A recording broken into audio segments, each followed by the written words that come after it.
So গণমানুষের এই যে ভালোবাসা, এই যে উচ্ছ্বাস, এই যে আনন্দ, এই যে কান্না, এই যে আবেগ, এটা আসলে দিন শেষে সবাইকে ছুঁয়ে যায়। সব মানুষ, সব শ্রেণী পেশার মানুষকে ছুঁয়ে যায়। দর্শক, আপনারা স্ক্রিনে দেখতে পাচ্ছেন, চ্যানেল 24 এর পর্দা এক্সক্লুসিভ দেখতে পাচ্ছেন যে সাধারণ মানুষের যে অভিব্যক্তি সেটা কিন্তু ফুটে উঠেছে। সাধারণ মানুষ ঘুরে বেড়াচ্ছে গণভবনের ভেতরে, এবং মজার ব্যাপার হচ্ছে এই মাঠে আমি সাংবাদিক হিসেবে আমার সুযোগ হয়েছিল কয়েকবার যাবার। অনেকের যাবার সুযোগ হয় না, তাদের জন্য আজকে গেট খোলা, সম্পূর্ণ দরজা খোলা। যাদের গণভবন যাওয়ার সুযোগ হয়নি তারা চলে যেতে পারবে এবং এভাবে স্বাধীনভাবে ঘুরে বেড়াতে পারবে, হয়তো খুব বেশিক্ষণের জন্য না। মানুষের আনন্দ উচ্ছ্বাসের সাথে আমরা এটাও দেখছি স্ক্রিনে যে মানুষ চেয়ার নিয়ে চলে যাচ্ছে, মানুষ চেয়ার টেবিল থেকে শুরু করে ফ্যান খুলে নিয়ে যাচ্ছে। এটা আসলে মানুষের আবেগ, এটা এই মানুষকে আসলে থামানো মুশকিল। তবে যাদের রক্তের উপর দিয়ে আজকের এই অর্জন, তাদের কথা পৃথিবীর ইতিহাসে, বাংলাদেশের ইতিহাসে জল করবে। 24-এর এই আন্দোলন, অনেকেই ফেসবুকে অনেক কিছু লিখতে পারেন না, এই সব কিছুই মানুষ মনে রাখবে। গণমাধ্যমে অনেক কিছুই আমরা যারা আসলে অনেক কিছুই দেখাতে পারিনি, সেটিও মানুষ মনে রাখবে।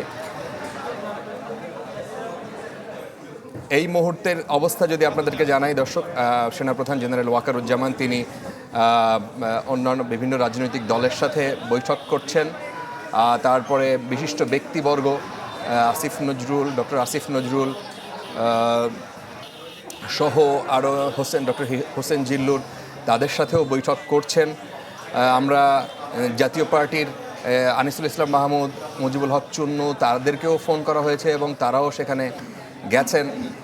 কী ধরনের সিদ্ধান্ত আসে সেটি আমরা হয়তো কিছুক্ষণের মধ্যেই জানব, কারণ আইএসপিআর থেকে আমাদের যেই তথ্য জানানো হয়েছিল যে 2টার সময় একটা ব্রিফিং হবে এবং ওই ব্রিফিংয়ের তারপরে হচ্ছে যে আমরা পরিষ্কার হব, কিন্তু সেই ব্রিফিংটা আসলে সেটি পেছানো হয়েছে। আমরা পরে আবার শুনলাম সেটি 3টায়, এখন 3:30 বাজে প্রায়। এখন পর্যন্ত আমরা সেটি দেখাতে পারিনি আপনাদের।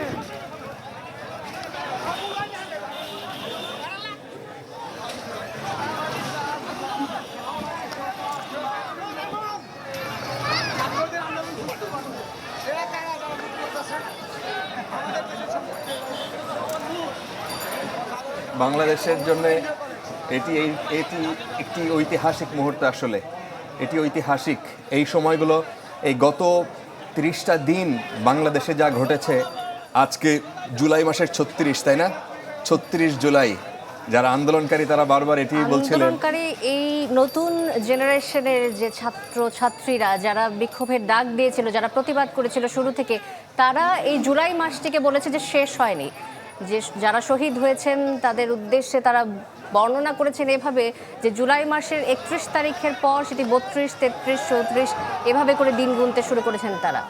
এবং সেই সাথে আমরা দেখছি দর্শক, এই মুহূর্তে আমরা স্ক্রিনে যেটি দেখছি, এই আন্দোলন সম্পর্কে আপনারা নিশ্চয়ই জানেন দর্শক, যেখান থেকে শুরু কোটা আন্দোলন, কোটা সংস্কার আন্দোলন, কোটা বিরোধী আন্দোলন, বিভিন্ন রকমের নাম দিতে পারেন, কিন্তু মূলত ছিল এটি ছাত্র আন্দোলন।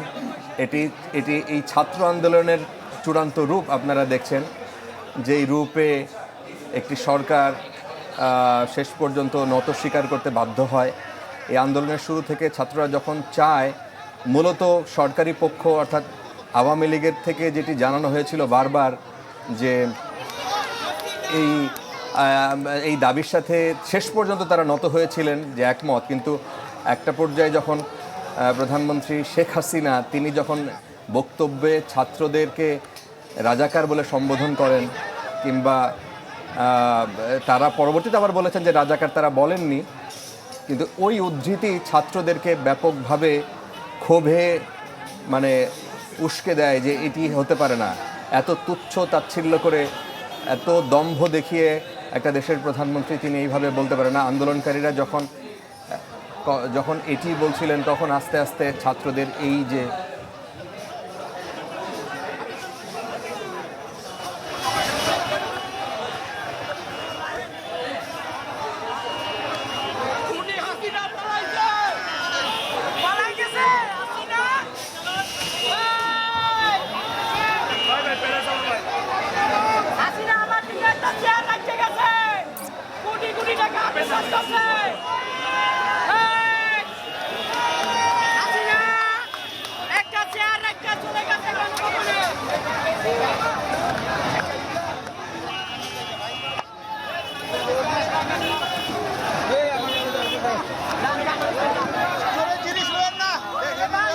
সবজি ভিডিও ছাড়বেন, সবজি ভিডিও, ঠিক আছে? যাতে বাঙালি যাতে দেখতে পারে। কোন চ্যানেল? মিথ্যা কথা করবেন না, যা কথা বলবেন সব